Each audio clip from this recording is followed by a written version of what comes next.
Okay class, next problem tayo para sa application ng equations of equilibrium.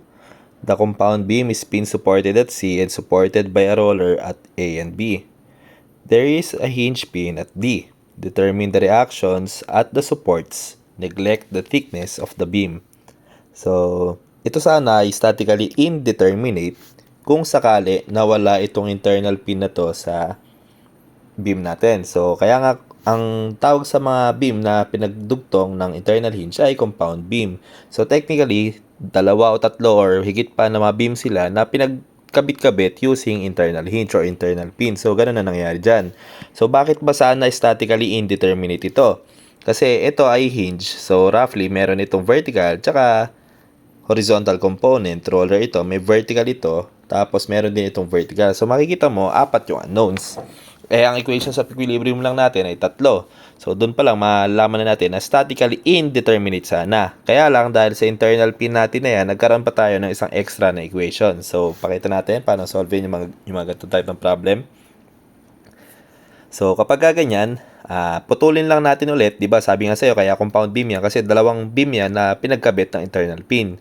So, kapag ganyan, putulin lang natin ulit dun sa may part ng internal pin. So, ito. Siyempre, puputulin mo ito sa part ng internal pin kung saan magiging statically determinate pa rin siya. So, wag kang puputol, wag mo i-consider yung part na statically indeterminate ang lalabas. So, pinutol ko siya sa pin D, kaya lang ang i-consider ko dyan ay yung left side nung cut. So, pinutol ko yan dito. So, ang i-consider ko ay left side. Kasi kapag yung right side ang i-consider ko, wala pa rin ang mapapali. Kasi statically indeterminate pa rin yun. 8 kips. Tapos, ito naman, may force ako dito na 4 kips. Tapos, may 30 degrees daw mula sa vertical. So, 30. So, mula dito, 60 naman yan. Tapos, ang dimension naman niya ay 6 feet, sorry. Tapos, 4 feet. Tapos, ito naman ay 2 feet. So, ayan, class. Pagka ganyan, proceed ka lang sa normal na pag-moment lang sa beam. Summation moment at point D is equal to 0.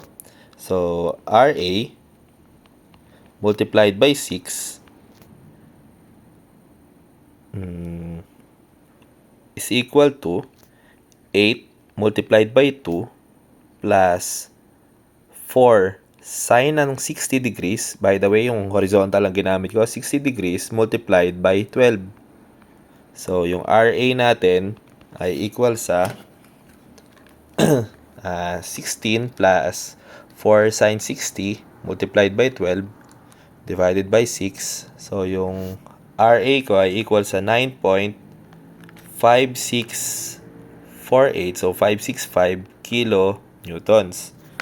Next naman, using summation Fy is equal to 0. So, masasolve ko si dy. dy, ang inassume ko dyan ay upward din. So, 8 plus 4 sine ng 60 minus RA. Yung dy natin ay equal sa 8 plus 4 sine 60 minus 9.565. So, yung dy natin ay equal sa 1.899 kilonewton. So, positive yung lumitaw na sagot. Ibig sabihin, tama yung assumption ko na pataas talaga siya. So, upward. Tapos, summation fx is equal to 0. dx ay equal lang sa 4 cosine of 60 degrees. Ito ay equal sa 4 cosine 60 2 kilo. Sorry. Mali pala ako ng mga units. So, kips ito. So, 9.565 kips. Ito rin, 2 kips. Ayan. So, positive na naman ang lumabas sa sagot. So, ibig sabihin, tama ulit yung ginawa natin. So, yung reaction natin sa A, 9.565 upward. dy is 1.899 upward. Tapos, yung dx natin ay 2 kips papunta sa kanan. So, after naman yan, kukuhanin lang naman natin yung right side naman ng pagkakaputol natin. So, i-redraw lang natin sila.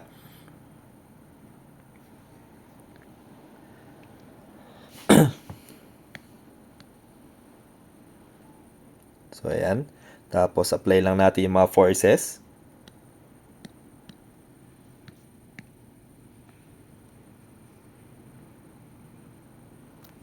So, ito yung para sa RB, ito yung CY, tapos,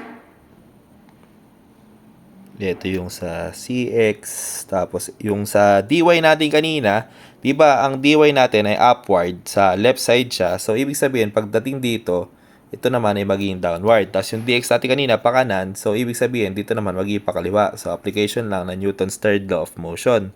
Tapos, apply lang natin dito yung force. Yung force natin na yan. So, ayan, label lang natin. RB. Tapos, ito naman si CY. Ito naman si CX. Tapos, ito yung 12 kips na ang slope ay 345.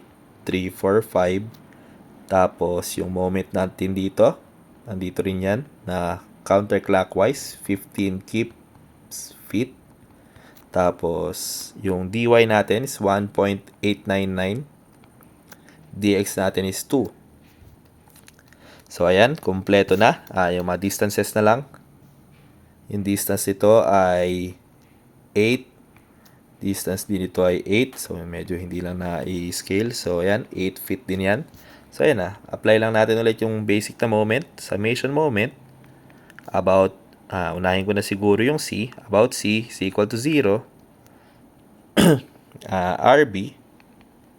Clockwise yun. So, RB multiplied by 16 is equal to, unahin ko na yung 15 kips natin na counterclockwise, plus, walang moment arm yun syempre. So, 12 multiplied by 4 over 5. So, yung slope natin, ganito lang gamitin pagka-slope. So, 4 yan. Di ba vertical component ang gagamitin mo? So, 4, yung gagamitin mo sa slope, then yung hypotenuse na 5. Tapos, moment arm mo, syempre, 8. Tapos,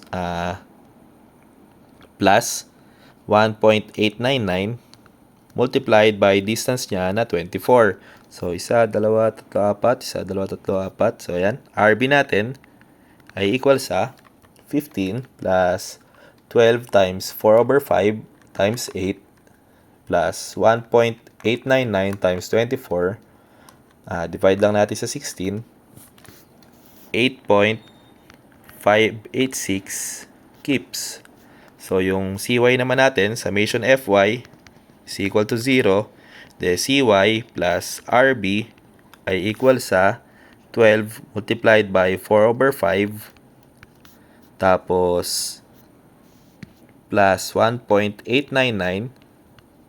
Siyempre, hindi na natin isasama yung 15 kip feet kasi moment yon. So, CY ay equal sa 12 times 4 over 5 plus 1.899 minus RB natin na 8.586, 2.913 kips. So, using summation force horizontal is equal to 0. Then, CX natin ay equal sa, yung DX natin kanina is 2 kips plus yung horizontal component pa nito. So, 12 multiplied by 3 over 5. So, yung CX natin, masasolve natin as 2 plus 12 times 3 over 5 magiging 9.2 kips. At ito na yung ating mga final answer para sa problem na yan. Tama ba? Components lang ba hinahanap? Reactions pa pala. So, yung CX, CY natin, hindi pa pala tayo tapos. So, reactions. Yung R, hindi lang component ang hinahanap. Ibig sabihin, si RC natin ay kailangan pa natin Pythagorean theorem. Square root ng 9.2 squared plus 2.913 squared. So, yung resultant na ay 9.6502